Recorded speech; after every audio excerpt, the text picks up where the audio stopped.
السلام علیکم ورحمۃ اللہ وبرکاتہ نحمدہ ونصلی علی رسولہ الکریم اما بعد فاعوذ باللہ من الشیطان الرجیم بسم اللہ الرحمن الرحیم رب اشرح لی صدری ویسر لی امری واحلل عقدۃ من لسانی یفقہوا قولی واجعل لی وزیرا من اہلی رب زدنی علما اللہم فقہنا فی الدین اللہم انی اسألک علما نافعا وعملا متقبلا ورزقا طیبا اللہم انفعنا بما علمتنا وعلمنا ما ينفعنا وزدنا علما رب یسر ولا تعسر وتمم بالخیر وبک نستعین اللہم انی اعوذ بک من علم لا ينفع ومن قلب لا یخشع ومن نفس لا تشبع ومن دعوت لا یستجاب لها آمین یا رب العالمین۔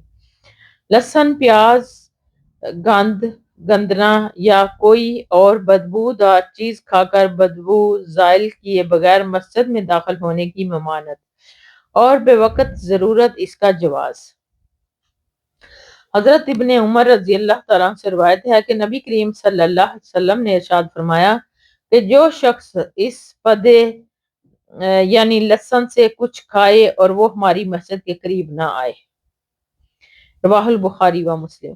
اور مسلم کی روایت کے الفاظ ہیں کہ ہماری مسجدوں کے قریب نہ آئے۔ حضرت انس رضی اللہ تعالیٰ عنہ سے روایت ہے کہ نبی کریم صلی اللہ علیہ وسلم نے ارشاد فرمایا جو شخص اس پودے سے کھائے تو وہ ہمارے قریب نہ آئے اور نہ ہمارے ساتھ نماز پڑھے۔ رواہ البخاری و مسلم۔ فائدہ، اس درخت سے مراد وہی لہسن ہے جس کا ذکر پہلی حدیث میں ہے۔ یہاں اشارہ معبود ذہنی کی طرف ہے، معہود ذہنی کی طرف ہے۔ حضرت جابر رضی اللہ تعالیٰ عنہ سے روایت ہے کہ نبی کریم صلی اللہ علیہ وسلم نے فرمایا کہ جو شخص لہسن یا پیاز کھائے وہ ہم سے علیحدہ رہے، اور فرمایا ہماری مسجد سے علیحدہ رہے۔ رواہ البخاری و مسلم۔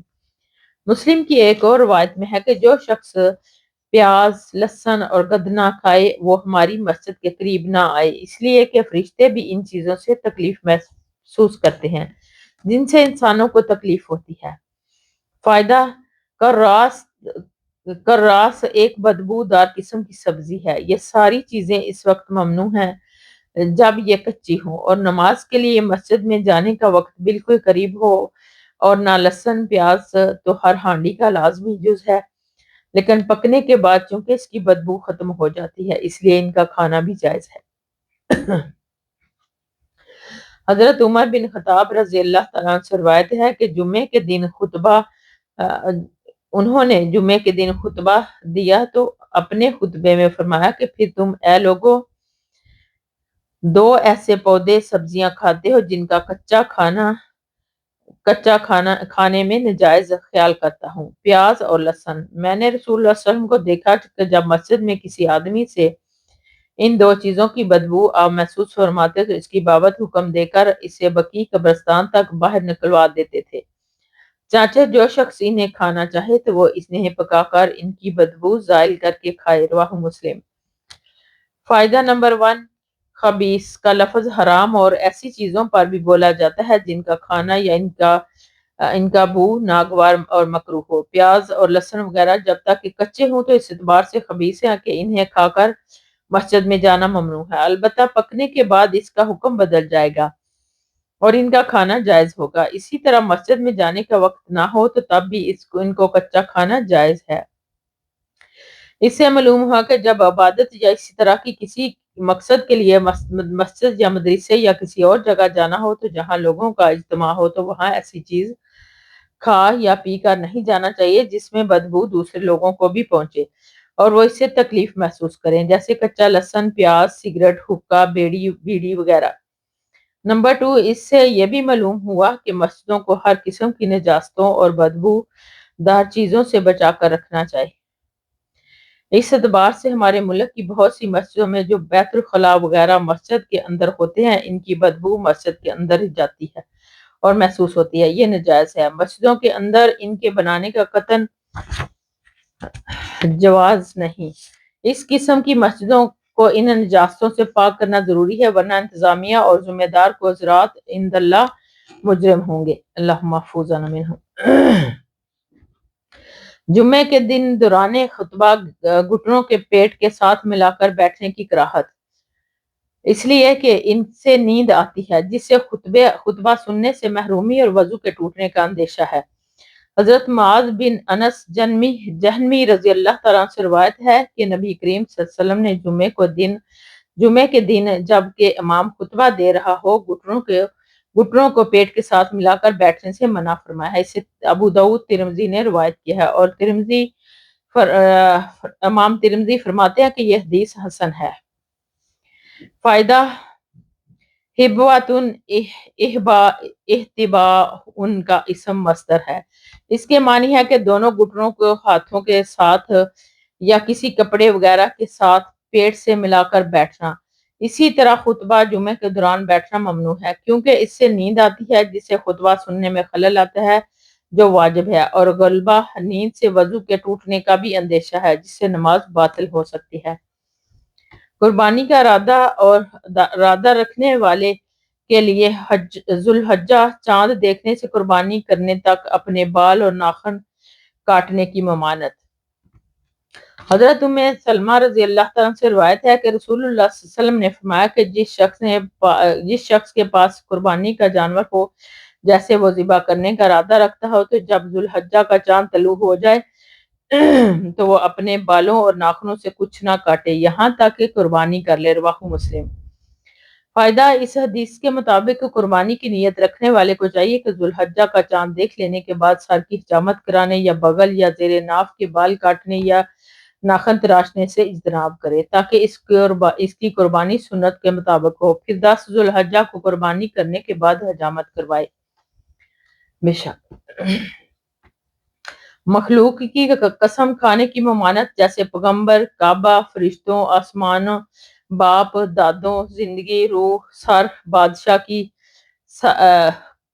کی زندگی کی اور اس کی داد و دہش، فلاں کی قبر اور امانت کی قسم کی ممانعت سب سے زیادہ سخت ہے۔ حضرت ابن عمر رضی اللہ تعالیٰ عنہما سے روایت ہے کہ نبی کریم صلی اللہ علیہ وسلم نے فرمایا کہ اللہ تعالیٰ تمہیں اس بات سے منع فرماتا ہے کہ تم اپنے باپ دادوں کی قسم کھاؤ، لہٰذا جس شخص نے قسم کھانی ہو تو اسے چاہیے کہ وہ اللہ کی قسم کھائے یا خاموش رہے۔ رواہ البخاری و مسلم۔ اور صحیح مسلم کی ایک اور روایت میں ہے کہ پس جو شخص قسم اٹھائے تو اللہ کی قسم کے سوا اللہ کے سوا کسی کی قسم نہ کھائے یا پھر خاموش رہے۔ فائدہ اس میں آبا و اجداد کی قسم کھانے کی ممانعت کا بیان ہے۔ اگلی حدیث میں آبا کے ساتھ جھوٹے معبودوں اور طاغوتوں کی قسم کھانے کی ممانعت ہے۔ حضرت عبد الرحمن بن سمرہ رضی اللہ تعالیٰ سے روایت ہے کہ رسول اللہ صلی اللہ علیہ وسلم نے ارشاد فرمایا کہ تم بتوں کی قسم نہ کھاؤ، اپنے باپ دادوں کی۔ رواہ مسلم۔ یعنی التواغی طاغیہ کی جمع ہے۔ مراد یہ ہے کہ جیسے ایک حدیث میں ہے کہ یہ قبیلہ دوس کا بت ہے، یعنی ان کا معبود اور صنم ہے، اور صحیح مسلم کے علاوہ دوسری کتابوں میں التواغیت مروی ہے جو طاغوت کی جمع ہے، جس کے معنی شیطان اور صنم کے ہیں۔ حضرت بریدہ رضی اللہ تعالیٰ سے روایت ہے کہ رسول اللہ صلی اللہ علیہ وسلم نے ارشاد فرمایا کہ جس نے امانت کی قسم کھائی وہ ہم میں سے نہیں، مسلمانوں کے طریقے پر نہیں۔ یہ حدیث صحیح ہے، اسے ابو داؤد نے صحیح سند کے ساتھ روایت کیا ہے۔ فائدہ امانت کی قسم کا مطلب ہے کہ مثلا کوئی کہے کہ مجھے امانت کی قسم ہے، یہ ممنوع ہے، یہ اس لیے کہ قسم صرف اللہ کے نام یا اس کی کسی صفت کی کھانی جائز ہے، اور امانت اللہ کے حکموں میں سے ایک حکم ہے، اس کے فرضوں میں سے ایک فرض ہے، جیسے نماز، حج، روزہ وغیرہ۔ اسی طرح یہ اوامر الہی اللہ کے اسم و صفات کے مشابہ بن جاتے ہیں، جو صحیح نہیں ہے۔ عون المعبود۔ حضرت بریدہ رضی اللہ تعالیٰ سے روایت ہے کہ رسول اللہ صلی اللہ علیہ وسلم نے ارشاد فرمایا کہ جس نے حلف اٹھایا اور کہا کہ میں اسلام سے بیزار ہوں، چنانچہ اگر وہ جھوٹا ہو تو وہ ویسا ہی ہے جیسا اس نے کہا، اگر وہ سچا ہے تو تب بھی اسلام کی طرف سلامتی سے ہرگز نہیں لوٹے گا۔ ابو داؤد۔ اسے ابو داؤد نے روایت کیا ہے۔ فائدہ مطلب یہ ہے کہ کوئی شخص ان الفاظ سے قسم کھائے، اگر اس نے فلاں کام کیا تو وہ کافر ہے، اگر قسم کھاتے وقت اس کا ارادہ بھی یہی تھا کہ اگر اس نے یہ کام کر لیا تو وہ کفر کا راستہ اختیار کر لے گا، تو وہ فی الفور کافر ہو جائے گا، اور اگر اس کا مقصد دین اسلام پر استقامت کا اظہار تھا اور اس کا عزم تھا کہ وہ کبھی بھی کفر کا راستہ اختیار نہیں کرے گا تو وہ کافر تو نہیں ہوگا، لیکن اس کے لیے اس نے جو طریقہ اختیار کیا وہ غلط تھا، اس لیے اسے توبہ استغفار کا اہتمام کرنا چاہیے، بلکہ بہتر ہے کہ وہ دوبارہ کلمہ شہادت پڑھ کر تجدید اسلام کر لے۔ حضرت ابن عمر رضی اللہ تعالیٰ عنہ سے روایت ہے کہ انہوں نے ایک آدمی کو کہتے ہوئے سنا کہ کعبے کی قسم بات ایسے نہیں، تو حضرت ابن عمر رضی اللہ تعالیٰ عنہ نے فرمایا کہ غیر اللہ کی قسم مت کھا، اس لیے کہ میں نے رسول اللہ صلی اللہ علیہ وسلم کو فرماتے ہوئے سنا کہ جس نے غیر اللہ کی قسم اٹھائی اس نے کفر کیا یا شرک کا ارتکاب کیا۔ اسے ترمذی نے روایت کیا اور کہا یہ حدیث حسن ہے۔ بعض علماء نے وضاحت کی کہ اس نے کفر و شرک کا ارتکاب کیا کہ الفاظ سخت تنبیہ کے طور پر فرمائے گئے ہیں، جیسے مروی ہے کہ نبی کریم صلی اللہ علیہ وسلم نے فرمایا کہ ریاکاری شرک ہے۔ فائدہ نمبر 1، امام نووی رحم اللہ نے الرؤیا شرکن کو جو حدیث کہا ہے ان میں الفاظ کے ساتھ یہ حدیث مروی نہیں، تاہم نبی کریم صلی اللہ علیہ وسلم نے ریاکاری کی قباحت و شناعت کو جن الفاظ سے بیان فرمایا ہے اس سے مفہوم یہی نکلتا ہے کہ ریاکاری بھی شرک خفی ہے۔ مثلا آپ نے فرمایا من صام یرائی فقد اشرک ومن صلی یرائی فقد اشرک، جس نے دکھلاوے کے لیے روزہ رکھا یا نماز پڑھی اس نے شرک کیا۔ نمبر 2، بہرحال غیر اللہ کی قسم کھانا نہایت خطرناک ہے، اسے اگرچہ بعض علماء نے سختی پر معمول کیا ہے جیسا کہ امام صاحب نے فرمایا، لیکن اگر قسم اٹھانے والے کے دل میں غیر اللہ کی عظمت ہے اور اسی عظمت کی وجہ سے وہ غیر اللہ کی قسم کھاتا ہے تو اکثر علماء کے نزدیک اس حدیث کے مطابق وہ شخص کافر اور مشرک قرار پائے گا۔ بنابراً غیر اللہ کی قسم کھانے سے اجتناب ضروری ہے۔ بدقسمتی سے جاہل مسلمانوں میں اس طرح کی قسمیں بڑی عام ہیں، تیری یا تیرے سر کی قسم، بچوں کی قسم اور فلاں بزرگ کی قسم وغیرہ، یہ سب ممنوع اور حرام ہے۔ اللہ محفوظ آنا میں ہوں۔ جان بوجھ کر جھوٹی قسم کھانے کی سختی کے ساتھ ممانعت کا بیان۔ حضرت ابن مسعود رضی اللہ تعالیٰ سے روایت ہے کہ نبی کریم صلی اللہ علیہ وسلم نے ارشاد فرمایا کہ جس شخص نے ناحق کسی مسلمان آدمی کا مال حاصل کرنے کے لیے قسم کھائی تو وہ اللہ کو اس حال میں ملے گا کہ وہ اس پر غضبناک ہوگا۔ راوی نے کہا کہ پھر رسول اللہ صلی اللہ علیہ وسلم نے ہمیں اللہ عز و جل کی کتاب سے اس مفہوم کی تصدیق کرنے والی آیت پڑھ کر سنائی۔ بے شک آیت کیا تھی؟ ان الذين يشترون بعهد الله وايمانهم ثمنا قليلا، بے شک وہ لوگ جو اللہ کے عہد اور اپنی قسموں کے ذریعے سے تھوڑا سا مول لے لیتے ہیں اور ان کا آخرت میں کوئی حصہ نہیں ہوگا اور نہ قیامت والے دن ان سے کلام کرے گا اور نہ ان کی طرف نظر رحمت سے دیکھے گا۔ رواہ البخاری و مسلم۔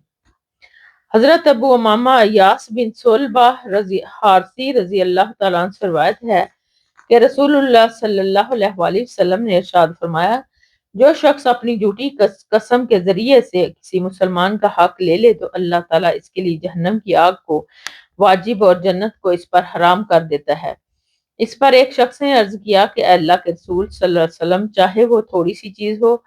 آپ صلی اللہ علیہ وسلم نے ارشاد فرمایا چاہے وہ پیلو کے درخت کی ایک شاخ ہی ہو۔ رواہ مسلم۔ حضرت عبداللہ بن عمر بن عاص رضی اللہ تعالیٰ سے روایت ہے کہ نبی کریم صلی اللہ علیہ وسلم نے فرمایا کہ بڑے بڑے گناہ یہ ہیں اللہ کے ساتھ شرک کرنا، ماں باپ کی نافرمانی کرنا، ناحق کسی جان کو قتل کرنا اور جھوٹی قسم کھانا۔ رواہ البخاری۔ اور بخاری کی ایک اور روایت میں ہے کہ ایک دیہاتی نبی کریم صلی اللہ علیہ وسلم کی خدمت میں حاضر ہوا اور عرض کیا اے اللہ کے رسول صلی اللہ علیہ وسلم بڑے گناہ کون کون سے ہیں؟ آپ صلی اللہ علیہ وسلم نے ارشاد فرمایا کہ اللہ کے ساتھ شرک کرنا۔ اس نے پوچھا کہ پھر کون سا ہے؟ آپ صلی اللہ علیہ وسلم نے ارشاد فرمایا کہ جھوٹی قسم۔ راوی کہتے ہیں کہ میں نے عرض کیا کہ جھوٹی قسم کیا ہے؟ آپ صلی اللہ علیہ وسلم نے ارشاد فرمایا کہ جو کسی مسلمان آدمی کا مال ہتھیا لے، یعنی ایسی قسم کھا کر جس میں وہ جھوٹا ہو۔ فائدہ نمبر 1، غموس غمس سے ماخذ ہے جن کے معنی ہے ڈبونا، یعنی جھوٹی قسم انسان کو گناہ میں ڈبو دیتی ہے۔ اسی لیے اسے یمین غموس گناہ میں ڈبو دینے والی قسم کہتے ہیں۔ نمبر 2، اس میں کفارہ ہے یا نہیں۔ بعض ائمہ کفار کے قائل ہیں اور بعض نہیں، کیونکہ یہ جھوٹ ہے جس کا مقصد دھوکہ اور فریب دے کر دوسرے کا مال ہڑپ کرنا ہے، اس لیے اس میں توبہ استغفار کا اور صاحب حق کا حق لٹانے کا اہتمام کیا جائے۔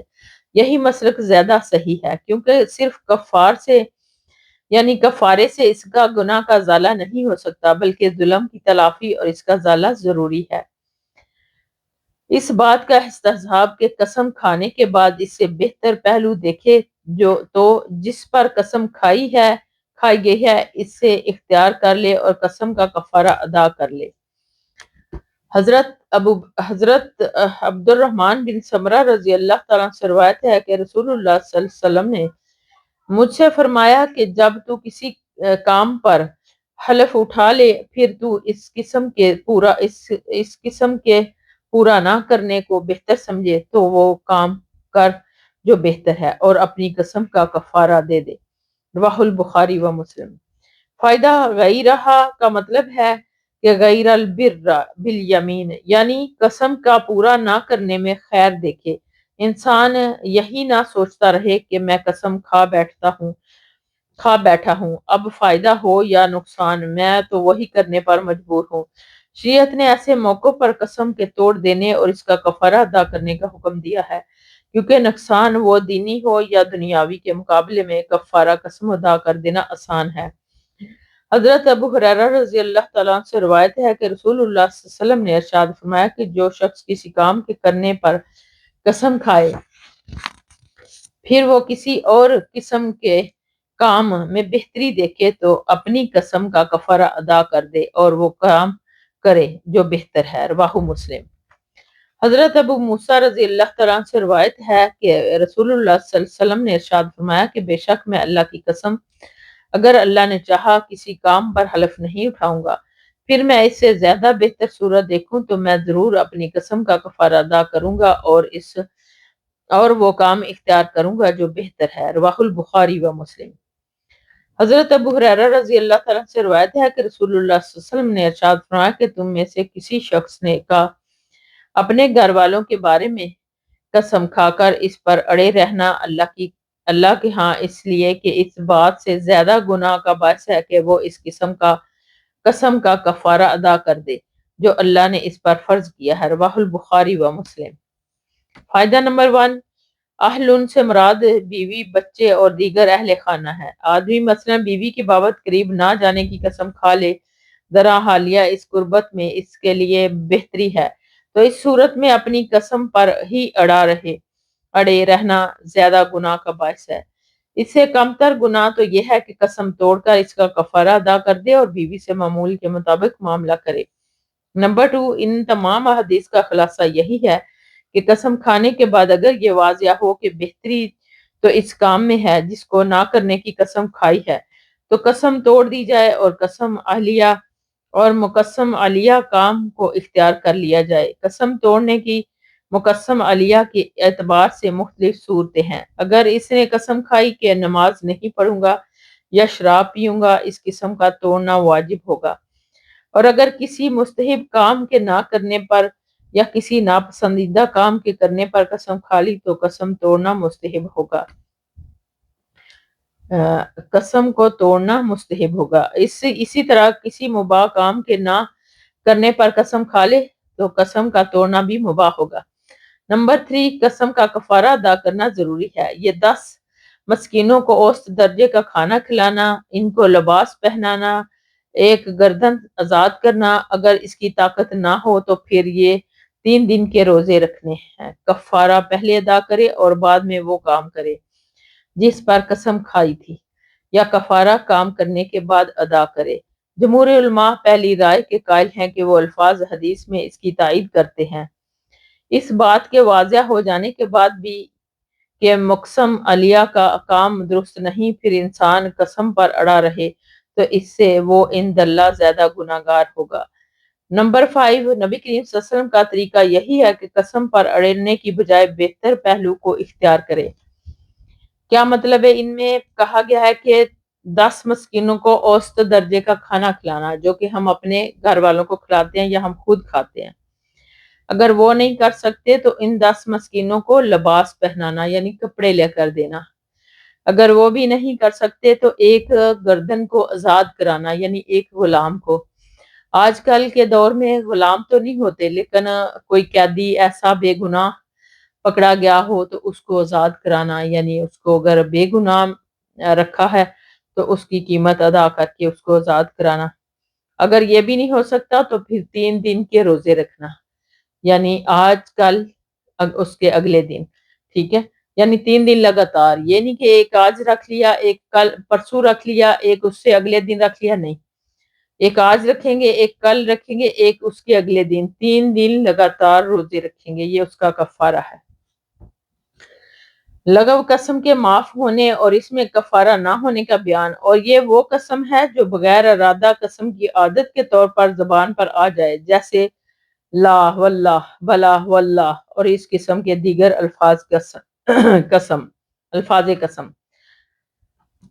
قال اللہ تعالی لا يؤاخذكم الله باللغو في أيمانكم ولكن يؤاخذكم بما عقدتم الأيمان فكفارته إطعام 10 مساكين من أوسط ما تطعمون أهليكم أو كسوتهم أو تحرير رقبة فمن لم يجد فصيام 3 أيام ذلك كفارة أيمانكم إذا حلفتم واحفظوا أيمانكم۔ اللہ سبحانہ تعالیٰ نے ارشاد فرمایا، اللہ تعالیٰ لغو یعنی لا یعنی قسموں پر تمہارا مواخذہ نہیں کرے گا، بلکہ وہ ان قسموں پر گرفت کرتا ہے جن کو تم نے مضبوطی سے باندھا ہو۔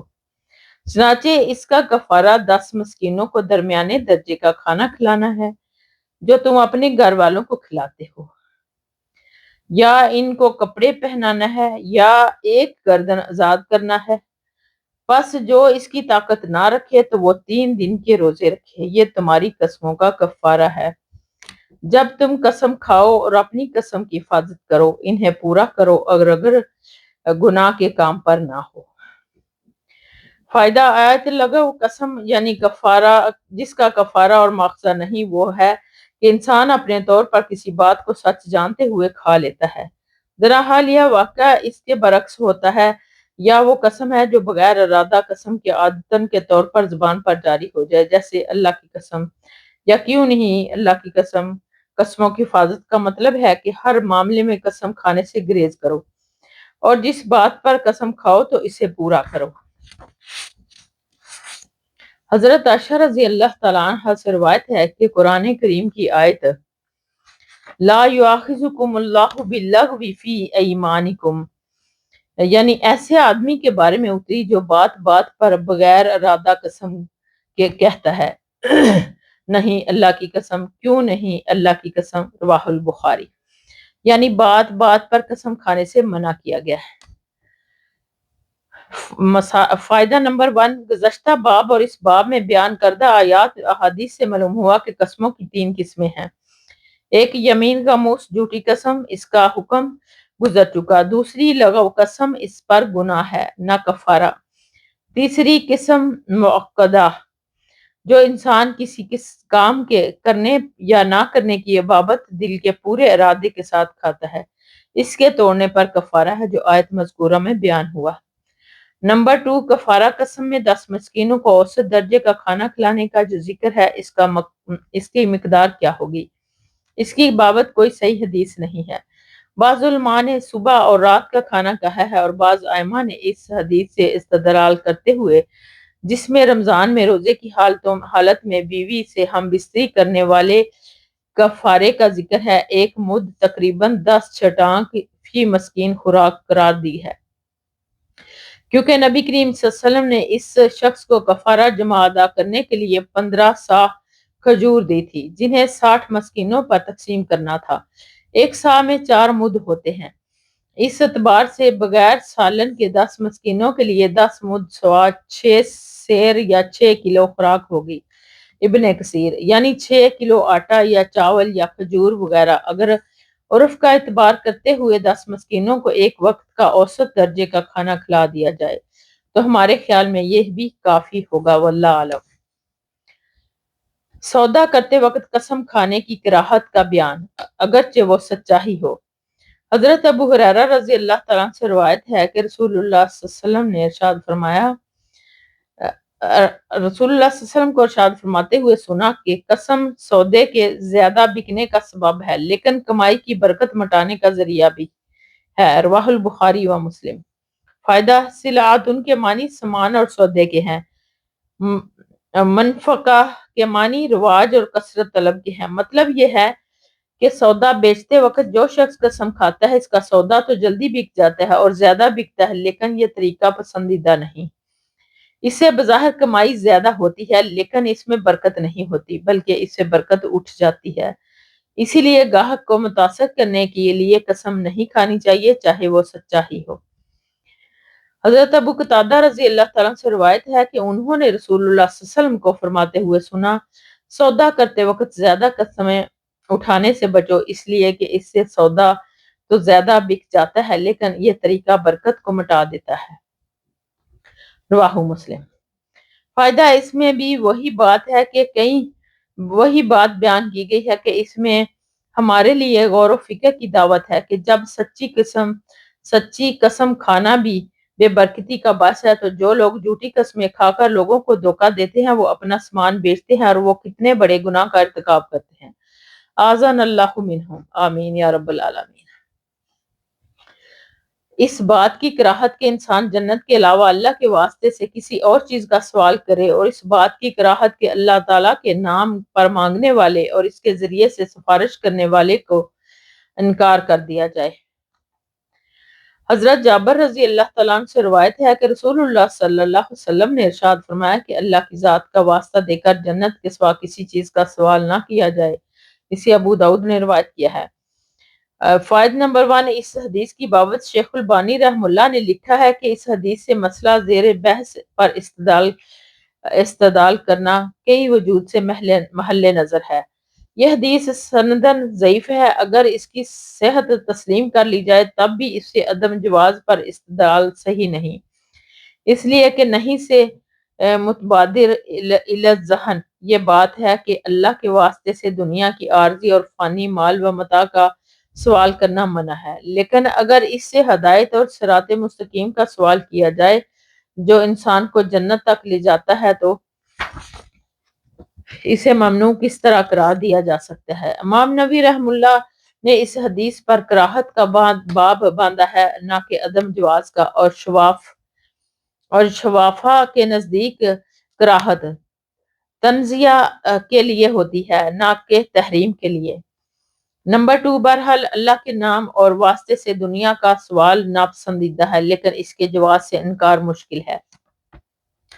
حضرت ابن عمر رضی اللہ تعالیٰ عنہ سے روایت ہے کہ رسول اللہ صلی اللہ علیہ وسلم نے ارشاد فرمایا کہ جو شخص اللہ کے واسطے سے پناہ مانگے اس کو پناہ دے دو، اور جو شخص اللہ کے نام پر مانگے تو اس کو دو، اور جو تمہیں دعوت دے تو اسے قبول کرو، اور جو تمہارے ساتھ احسان کرے تو اس کا بدلہ دو، اور اگر تم بدلہ دینے کی طاقت نہ پاؤ تو اس کے لیے دعائے خیر کرو، اور اتنی دعا کرو حتیٰ کہ تمہیں یقین ہو جائے کہ تم نے اس کو بدلہ دے دیا ہے۔ یہ حدیث صحیح ہے، اسے ابو داؤد اور نسائی نے صحیح بخاری و مسلم کی سندوں کے ساتھ روایت کیا ہے۔ فائدہ نمبر 1، اس میں اللہ کے نام پر پناہ طلب کرنے اور مانگنے کا جواز ہے۔ نمبر 2، اللہ کے نام پر سوال کرنے والے کو خالی ہاتھ نہ لوٹایا جائے بلکہ اللہ کے نام کی لاج رکھتے ہوئے اس کی ضرورت پوری کر دی جائے۔ تاہم اگر کسی سائل کی بابت یقین ہو کہ یہ پیشہ ور گداگر ہے اور حقیقت میں ضرورت مند نہیں ہے تو اس کو نہ دینا بہتر ہے تاکہ اسلامی معاشرے میں گداگری کی حوصلہ شکنی ہو۔ نمبر 3، احسان کا بدلہ احسان کے ساتھ دیا جائے، اگر طاقت نہ ہو تو محسن کے ساتھ حق میں خوب دعا کرے، یہ بھی بدلے کی ایک صورت ہے۔ نمبر 4، دعوت قبول کرنی ضروری ہے بشرط یہ کہ وہاں محرمات کا ارتکاب نہ ہو۔ بے شک بادشاہ وغیرہ کو شہنشاہ کہنا حرام ہے، اس لیے اس کے معنی ہے کہ بادشاہوں کا بادشاہ۔ یہ وصف اللہ سبحانہ تعالیٰ کے سوا کسی اور کے لیے بیان کرنا جائز نہیں۔ حضرت ابو ہریرہ رضی اللہ تعالیٰ عنہ سے روایت ہے کہ نبی کریم صلی اللہ علیہ وسلم نے ارشاد فرمایا، سب سے ذلیل ترین نام رسول اللہ صلی اللہ علیہ وسلم نے ارشاد فرمایا کہ سب سے ذلیل ترین نام اللہ عز و جل کے نزدیک اس شخص کا نام ہے جو اپنا نام بادشاہوں کا بادشاہ رکھے۔ رواہ البخاری و مسلم۔ یعنی حضرت سفیان بن عینہ کہتے ہیں کہ مالک الاملاک اور شہنشاہ دونوں ایک جیسے ہیں۔ فائدہ اللہ تعالیٰ کو بندے کی عاجزی اور انکساری بہت پسند ہے، اور فخر و غرور اور تکبر سخت ناپسندیدہ، اور بادشاہوں کا بادشاہ کہلانے میں عاجزی کی بجائے تکبر کا اظہار ہوتا ہے۔ علاوہ ازیں یہ صفت بھی صرف ایک اللہ کی ہے، اس سے دوسروں کو متصف کرنا کسی لحاظ سے بھی مستحسن نہیں۔ اللہم محفوظنا منہم، آمین۔ فاسق اور بدعتی وغیرہ کو سید، سردار وغیرہ کہنے کی ممانعت بیان۔ حضرت بریدہ رضی اللہ تعالیٰ سے روایت ہے کہ رسول اللہ صلی اللہ علیہ وسلم نے فرمایا کہ منافق کو سردار مت کہو، اس لیے کہ اگر یہ شخص سردار ہو تو یقیناً تم نے اپنے رب عز و جل کو ناراض کر لیا۔ اسے ابو داؤد نے صحیح سند کے ساتھ روایت کیا ہے۔ فائدہ، فاسق آدمی قدر احترام کا مستحق نہیں، اس لیے کہ تعریف اللہ کے غضب کا سبب ہے، اس لیے کہ اس کی تعریف اللہ کے غضب کا سبب ہے۔ اسی ذیل میں منافق، بدعتی، کافر، مشرک، ملحد اور زندیق اور اللہ اور اس کے رسول کا ہر مخالف ہے۔ اس میں سے کسی کو بھی احترام کا مستحق نہیں سمجھنا چاہیے۔ قدر و منزلت کا مستحق صرف مومن، متقی اور اللہ تعالیٰ اور رسول صلی اللہ علیہ وسلم کا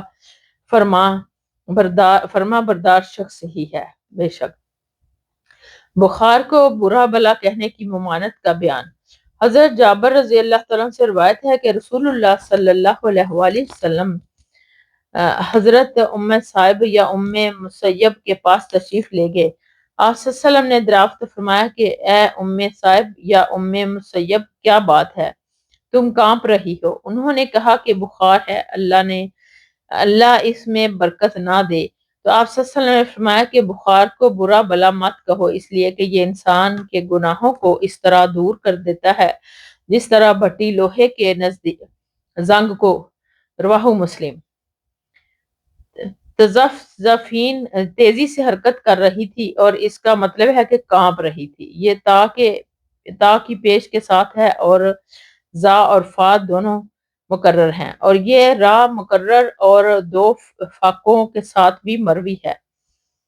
فائدہ، اس سے معلوم ہوا کہ بیماریاں اور زمائشیں گناہوں کی معافی کا سبب ہیں، اس لیے ان کو برا بلا نہیں کہنا چاہیے، کیونکہ یہ بھی اللہ کی مشیت اور تقدیر کا حصہ ہے۔ تاہم علاج، دوا اور دارو کرنے میں کوئی حرج نہیں، کیونکہ شریعت نے اس کی اجازت دی ہے۔ ہوا کو برا بلا کہنے کی ممانعت، نیز ہوا کے چلنے کے وقت کی دعا کا بیان۔ حضرت ابو منظر ابی بن کعب رضی اللہ تعالیٰ سے روایت ہے کہ رسول اللہ صلی اللہ علیہ وسلم نے ارشاد فرمایا کہ ہوا کو برا بلا مت کہو، بس جب تم ایسی آندھی دیکھو جو تمہیں ناپسندیدہ ہو تو یہ دعا پڑھو، اے اللہ، اللہم انا نسألک من خیر هذه الریح وخیر ما فیہا وخیر ما امرت به ونعوذ بک من شر هذه الریح وشر ما فیہا وشر ما امرت به۔ رواہ ترمذی۔ کیا مطلب ہے اس دعا کا؟ اے اللہ، ہم تجھ سے اس ہوا کی بلائی کا اور اس بلائی کا جو اس میں ہے اور اس بلائی کا جس کا اسے حکم دیا گیا ہے تجھ سے سوال کرتے ہیں، اور ہم تیری پناہ مانگتے ہیں اس ہوا کی برائی سے اور اس چیز کی برائی سے جو اس میں ہے اور اس برائی سے جس کا اسے حکم دیا گیا ہے۔ اسے ترمذی نے روایت کیا ہے اور کہا یہ حدیث حسن ہے۔ حضرت ابو ہریرہ رضی اللہ تعالیٰ سے روایت ہے کہ میں نے رسول اللہ صلی اللہ علیہ وآلہ وسلم کو فرماتے ہوئے سنا کہ ہوا اللہ کی رحمت ہے، یہ رحمت لے کر آتی ہے اور بسا اوقات عذاب لاتی ہے، لہٰذا جب تم اسے دیکھو تو اسے برا بھلا مت کہو۔ اور اللہ سے اس کی بھلائی کا سوال کرو اور اس کی برائی سے پناہ مانگو۔ اسے ابو داؤد نے صحیح روایت کے ساتھ روایت کیا ہے، صحیح سند کے ساتھ۔ حضرت عائشہ رضی اللہ تعالیٰ سے روایت ہے کہ جب تیز ہوا چلتی تو نبی کریم صلی اللہ علیہ وسلم فرماتے تھے کہ اللہ میں تجھ سے اس کی بھلائی کا اور اس میں جو ہے اس کی بھلائی کا اور اس چیز کی بھلائی کا جس کے ساتھ اس کو بھیجا گیا ہے سوال کرتا ہوں، اور میں تجھ سے پناہ مانگتا ہوں کہ اس کی برائی اور اس چیز کی برائی سے جو اس میں ہے اور اس چیز کی برائی سے جس کے ساتھ اسے بھیجا گیا ہے۔ رواہ مسلم۔ اس کی دعا کیا اللہ کریم صلی اللہ علیہ وسلم مانگتے تھے؟ اللہم انی اسألک خیرہا وخیر ما فیہا وخیر ما ارسلت بہ واعوذ بک من شرہا وشر ما فیہا وشر ما ارسلت بہ۔ رواہ مسلم۔ فائدہ نمبر 1، ہوا بھی دیگر نعمتوں کی طرح اللہ کی ایک نعمت ہے جو انسانی صحت اور وسائل رزق کے لیے ضروری ہے، تاہم اگر اللہ چاہے تو اس میں تندی اور تیزی پیدا کر دے اور اسے ہلاکت و بربادی کا ذریعہ بنا دے۔ اس لیے اس میں جو بھلائی کے پہلو ہیں ان سے مستفید ہونے کی بارگاہ الہی میں دعا کرے اور جو شر کے پہلو ہیں ان سے پناہ مانگے۔ نمبر 2، ایک مومن تو انسانوں کو بھی گالیاں نہیں چاہے جا کے بے حس جانوروں کو برا بلا کہے، لیکن بہت سے جاہل لوگ جانوروں کو بھی گالیاں بکتے رہتے ہیں، یہ ایک مسلمان کا شیوا نہیں ہے۔ مرغ کو برا بلا کہنے کی کراہت کا بیان۔ حضرت زید بن خالد جہنمی رضی اللہ عنہ سے روایت ہے کہ رسول اللہ صلی اللہ علیہ وسلم نے ارشاد فرمایا کہ مرغ کو برا بلا نہ کہو، اس لیے کہ وہ نماز کے لیے جگاتا ہے۔ اسے ابو داؤد نے صحیح سند سے روایت کیا ہے۔ فائدہ نمبر 1، حدیث کا مطلب واضح ہے کہ آج کل مرغ کی یہ افادیت اس لیے واضح نہیں ہوتی کہ سپیکروں پر اذان ہوتی ہے۔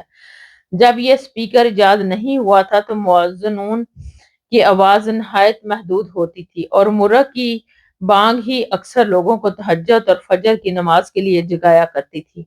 نمبر 2، اس حدیث سے یہ بات ثابت ہوئی کہ نیکی میں جو بھی جس قسم کا تعاون کرے اس کی قدر کرنی چاہیے اور خود بھی لوگوں کو نیکی کی ترغیب دے اور اس میں تعاون کرے تاکہ عند اللہ وہ حسن صلہ کا مستحق قرار پائے۔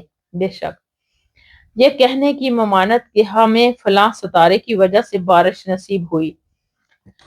حضرت زید بن خالد رضی اللہ عنہ سے روایت ہے کہ رسول اللہ صلی اللہ علیہ وسلم نے ہمیں حدیبیہ میں صبح کی نماز پڑھائی۔ یہ واقعہ بارش کے بعد کا ہے جو رات کو ہوئی تھی۔ جب آپ نماز سے فارغ ہوئے تو لوگوں کی طرف متوجہ ہوئے اور فرمایا کہ کیا تم جانتے ہو کہ تمہارے رب نے کیا کہا ہے؟ صحابہ نے عرض کیا کہ اللہ اور اس کے رسول بہتر جانتے ہیں۔ آپ صلی اللہ علیہ وسلم نے ارشاد فرمایا کہ اللہ تعالیٰ نے فرمایا کہ میرے بندوں نے اس حال میں صبح کی کہ کچھ مجھ پر ایمان لانے والے تھے اور کچھ میرے ساتھ کفر کرنے والے۔ جس نے یہ کہا کہ اللہ کے فعل اور اس کی رحمت سے ہم پر بارش ہوئی، یہ مجھ پر ایمان لانے والا ہے اور ستاروں کے تصرف کا منکر ہے، اور جس نے کہا کہ ہمیں فلاں فلاں ستارے کی وجہ سے بارش نصیب ہوئی تو یہ میرے ساتھ کفر کرنے والا ستاروں پر ایمان لانے والا ہے۔ رواہ البخاری و مسلم۔ سما کے معنی یہاں بارش کے ہیں۔ فائدہ نمبر 1، نوحن نا یا نو کا مصدر ہے نا النجم، اس وقت بولتے ہیں کہ جب ستارہ ڈھر جائے یا غروب ہو جائے، اور بعض کہتے ہیں کہ اس وقت بولتے ہیں جب ستارہ طلوع ہوتا ہے۔ تمام حوادث واقعات کا فاعل اور مؤثر حقیقی اللہ تعالیٰ ہے، اس لیے اس کی طرف اس کی نسبت ہونی چاہیے۔ اس عقیدے کے ساتھ اگر کسی موقع پر حوادث کی نسبت اسباب کی طرف سے بھی کر دی جائے تو وہ جائز ہے، لیکن اسباب کو ہی فاعل اور مؤثر مان لینا جائز، جیسا کہ اکثر مشرکین کا عقیدہ ہوتا ہے کہ کفر و شرک ہے۔ نمبر 2، جب بارش کی ستارے کی طلوع یا غروب کے وقت ہوتی ہے تو اہل جاہلیت وہ بارش اسی ستارے کی طرف منسوب کر دیتے ہیں اور اسی ستارے کو وہ فاعل اور متصرف تسلیم کرتے ہیں۔ اسی حدیث میں اللہ کے ساتھ کفر اور شرک قرار دیا گیا ہے۔ اعاذنا اللہ منہم، آمین۔ کسی مسلمان کو اے کافر کہہ کر پکارنا حرام ہے۔ حضرت ابن عمر رضی اللہ تعالیٰ عنہ سے روایت ہے کہ رسول اللہ صلی اللہ علیہ وآلہ وسلم نے ارشاد فرمایا، جب آدمی اپنے مسلمان بھائی کو اے کافر کہتا ہے تو وہ دو باتوں میں سے کسی ایک کی طرف ضرور لوٹتا ہے، اگر وہ واقعی ایسا ہوا جیسا کہ اس نے کہا تو درست، ورنہ وہ کفر اس کی طرف لوٹ آئے گا۔ رواہ البخاری و مسلم۔ فائدہ اس میں بلا وجہ کسی مسلمان کو کافر کہنے کی سخت ممانعت ہے، کیونکہ اگر اس میں وہ جو کفر نہ پائے گئے تو کہنے والا کافر قرار پائے گا، کافر قرار پائے گا۔ حضرت ابو ذر رضی اللہ تعالیٰ سے روایت ہے کہ انہوں نے رسول اللہ صلی اللہ علیہ وسلم کو فرماتے ہوئے سنا، جس شخص نے کسی آدمی کو کافر کہہ کر پکارا یا کہا اے اللہ کے دشمن، جبکہ وہ ایسا نہ ہو تو وہ بات اسی کی طرف لوٹ آتی ہے۔ رواہ البخاری و مسلم۔ ہارا کے معنی ہے لوٹ آتی ہے۔ فائدہ اس میں بھی کسی مسلمان کو بلا وجہ کافر یا اللہ کا دشمن کہنے کی ممانعت ہے، تاہم اگر کوئی مدعی اسلام ضروریات دین میں سے کسی چیز کا انکار کرے تو اس کی تکفیر ضروری ہے تاکہ وہ دوسرے مسلمان اس کی گمراہی سے محفوظ رہیں۔ ایسے شخص کی تکفیر مذکورہ وعید میں دخل نہیں، بلکہ اسلامی عقائد کے تحفظ کے لیے ایسا کرنا ضروری ہے۔ فحش کلامی اور بد زبانی سے ممانعت کا بیان۔ حضرت ابن مسعود رضی اللہ تعالیٰ عنہ سے روایت ہے کہ رسول اللہ صلی اللہ علیہ وسلم نے فرمایا کہ مومن طعن و تشنیع کرتا ہے، نہ لعنت اور نہ فحش کلامی کرنے والا ہوتا ہے، اور نہ بد زبان۔ اسے ترمذی نے روایت کیا اور کہا یہ حدیث حسن ہے۔ فائدہ اس کا مطلب ہے کہ کمال ایمان کے لیے جہاں اخلاقی اقدار سے راستہ ہونا ضروری ہے، وہاں رذائل اخلاق سے اجتناب بھی ضروری ہے۔ حضرت انس سے روایت ہے کہ رسول اللہ صلی اللہ علیہ وسلم نے فرمایا کہ جس چیز میں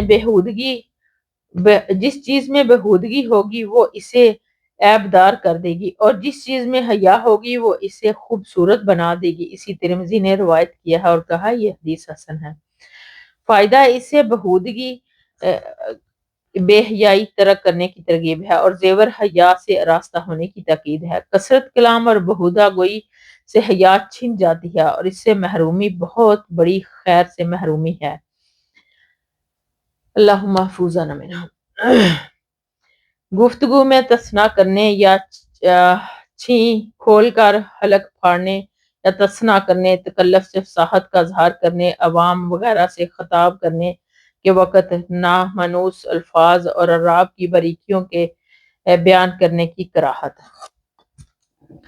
حضرت ابن مسعود رضی اللہ تعالیٰ عنہ سے روایت ہے کہ نبی کریم صلی اللہ علیہ وآلہ وسلم نے ارشاد فرمایا کہ مبالغے اور تکلف سے کام لینے والے ہلاک ہو گئے۔ آپ صلی اللہ علیہ وسلم آپ نے یہ بات 3 مرتبہ ارشاد فرمائی۔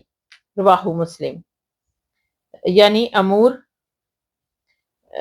امور میں مبالغہ رائی کرنے والوں کو کہتے ہیں متنطعون۔ یعنی فائدہ نمبر، متنطعون سے مراد ایسے لوگ ہیں جو بال کی کھال نکالتے ہیں، لا یعنی بحثیں کرتے ہیں، ماورائے عقل باتوں میں دخل دیتے ہیں، مبالغہ کرتے ہیں اور گفتگو میں تصنع اور بناوٹ کا اظہار کرتے ہیں اور فصاحت و بغالت چھانٹتے ہیں۔ نمبر 2، اس میں قول و فعل میں غلو نہ کرنے اور تمام معاملات میں سادگی اختیار کرنے کی ترغیب ہے۔ نمبر 3، تحریر میں اس امر کا لحاظ رکھنا چاہیے کہ وہ سادہ اور شستہ ہو، بیجا لفاظی کے برمار نہ ہو۔ حضرت عبداللہ بن عمر بن عاص رضی اللہ عنہ سے روایت ہے کہ رسول اللہ صلی اللہ علیہ وسلم نے فرمایا کہ اللہ تعالیٰ آدمیوں میں سے اس بلاغت چھانٹنے والے شخص کو سخت ناپسندیدہ کرتا ہے جو اپنی زبان کو گائے کی جگالی کرنے کی طرح بار بار پھیرتا ہے۔ اسے ابو داؤد ترمذی نے روایت کیا ہے اور امام ترمذی فرماتے ہیں کہ یہ حدیث حسن ہے۔ فائدہ اسے مراد وہی شخص ہے جو گفتگو میں تصنع اور تکلف اختیار کرتا ہے اور باتکلف فصاحت کا اظہار کرنے کے لیے بانچے کھولتا ہے۔ حضرت جابر بن عبداللہ سے روایت ہے کہ رسول اللہ صلی اللہ علیہ وسلم نے ارشاد فرمایا کہ تم میں سے مجھے سب سے زیادہ محبوب اور قیامت والے دن میرے سب سے زیادہ قریب وہ لوگ ہوں گے جو تم میں سے اخلاق میں سب سے زیادہ اچھے ہوں گے، اور تم میں سے سب سے زیادہ مجھے ناپسندیدہ اور قیامت والے دن مجھ سے سب سے زیادہ دور وہ لوگ ہوں گے جو تکلف سے زیادہ باتیں کرنے والے یا باتیں کھول کر گفتگو کرنے والے اور منہ بھر کر کلام کرنے والے ہیں۔ اسے ترمذی نے روایت کیا اور کہا یہ حدیث حسن ہے، اور اس کی شرح باب حسن الخلق میں گزر چکی۔ فائدہ نمبر 1، سرسارون کی جمع ہے، سرسراہ سے ہے، یعنی جس کے معنی تکلف سے بار بار گفتگو کرنا ہے۔ متشدق کی جمع ہے جو فصاحت و بلاغت چھانٹنے کے لیے بانچیں کھول کر گفتگو کرتا ہے۔ متفیہقن کی جمع ہے، یہ فحقن سے ہے جس کے معنی برنا ہے، یعنی اس سے مراد وہ لوگ ہیں جو منہ بھر کر اور رگیں پھلا کر بات کرتے ہیں۔ نمبر 2، یہ سارے انداز تکلف، تصنع اور بناوٹ کے غماز ہیں جو شریعت میں ناپسندیدہ ہیں، اس لیے قیامت والے دن ایسے لوگ غضب الہی کے مورود اور رسول صلی اللہ علیہ وسلم سے دور ہوں گے۔ شریعت سادگی، تواضع اور قدرتی انداز گفتگو کو پسند کرتی ہے، اور یہ سب اخلاقی محاسن ہیں جو قیامت والے دن اللہ کی رضامندی اور نبی کریم صلی اللہ علیہ وسلم کی قربت کا باعث ہوں گے۔ جعلنا اللہ منہم، جعلنا اللہ منہم۔ میرا نفس خبیث ہو گیا ہے کہنے کی کراہت کا بیان۔ حضرت عائشہ رضی اللہ تعالیٰ عنہ سے روایت ہے کہ نبی کریم صلی اللہ علیہ وسلم نے ارشاد فرمایا کہ تم میں سے کوئی شخص یہ نہ کہے کہ میرا نفس خبیث ہو گیا ہے، بلکہ یہ کہے کہ میرا نفس لکیس ہو گیا ہے۔ رواہ البخاری و مسلم۔ علماء نے کہا کہ خبیث کے معنی غیت، وصیت ہے، اور لکیست کے معنی بھی یہی ہے، لیکن نبی کریم صلی اللہ علیہ وسلم نے خبث کے لفظ کا استعمال پسند نہیں فرمایا۔ فائدہ مطلب یہ ہے کہ خبوثت اور لکیست دونوں ہم معنی الفاظ ہیں، لیکن خبوثت میں ظاہری طور پر زیادہ شناعت قباحت پائی جاتی ہے۔ امام خطابی فرماتے ہیں کہ اسی طرح بولنے کا سلیقہ بتایا گیا اور یہ رہنمائی دی گئی کہ اچھا لفظ استعمال کیا جائے اور برا لفظ ترک کر دیا جائے۔ ابن اعلان۔ انگور کا نام کرم رکھنے کی کراہت کا بیان۔ حضرت ابو ہریرہ رضی اللہ تعالیٰ سے روایت ہے کہ رسول اللہ صلی اللہ علیہ وسلم نے فرمایا کہ انگور کا نام کرم مت رکھو، اس لیے کہ کرما تو مسلمان ہے۔ بخاری و مسلم۔ یہ الفاظ مسلم کے ہیں۔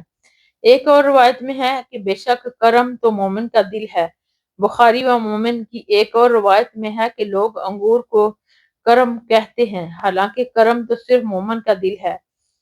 حضرت وائل بن حجر رضی اللہ تعالیٰ سے روایت ہے کہ نبی کریم صلی اللہ علیہ وسلم نے ارشاد فرمایا کہ انگور کو کرم نہ کہو بلکہ عنب اور حبلہ کہو۔ رواہ مسلم۔ حبلاتن ہا اور با دونوں پر زبر ہے اور اسے با کے سکون کے ساتھ بھی پڑھا جا سکتا ہے۔ فائدہ، انگور کو جس طرح کرم کہتے ہیں اسی طرح عنب اور حبلہ یا حبلاتن بھی کہتے ہیں۔ رسول اللہ صلی اللہ علیہ وسلم نے اسے عنبن یعنی حبلاتن اور حبلاتن کہنے کی اجازت تو دی ہے، لیکن کرم کہنے کی ممانعت کر دی، لہٰذا انگور کو کرم کہنا درست نہیں ہے۔ بے شک۔ وآخر دعوانا ان الحمد للہ رب العالمین۔ سبحانک اللہم وبحمدک، نشہد ان لا الہ الا انت، نستغفرک ونتوب الیک۔ السلام علیکم ورحمۃ اللہ وبرکاتہ۔